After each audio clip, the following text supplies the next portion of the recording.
प्रस्तुति। साउंड पता अनिल के गाना बजाए हो डीजे वाला भाई, छोरी सब नचते शादी में ठुमका लगाए हो डीजे वाला भाई, छोरी सब नचते शादी में ठुमका लगाए हो डीजे वाला भाई, हो डीजे वाला भाई। डीजे कमलेश डीजे छोरी सब नचते, छोरी सब नचते शादी में ठुमका लगाए,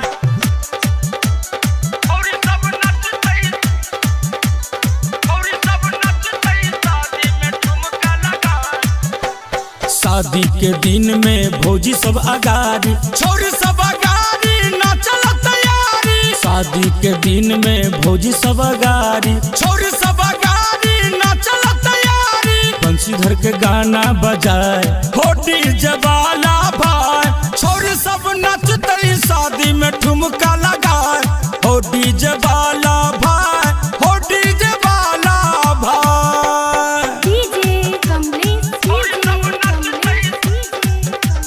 छोरी सब नचते शादी में ठुमका लगाए, छोरी सब नचते, छोरी सब नचते शादी में ठुमका लगाए।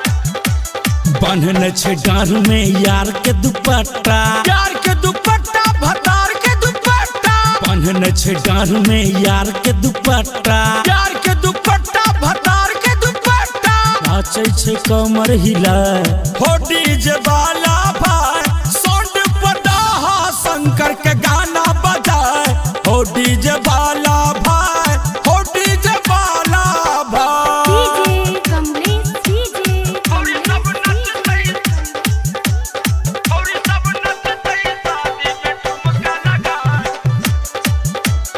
छोरी सब नचते। माँ वैष्णवी फिल्म्स की प्रस्तुति। संजय छलिया गावे छौरी लगाना, छौरी लगाना छौरी लगाना। संजय छलिया गावे छौरी लगाना, छौरी लगाना छौरी लगाना। धर्मेंद्र धनु से गाना लिखा हो डीजे वाला भाई, साउंड पता सानू के गाना बजाए हो डीजे वाला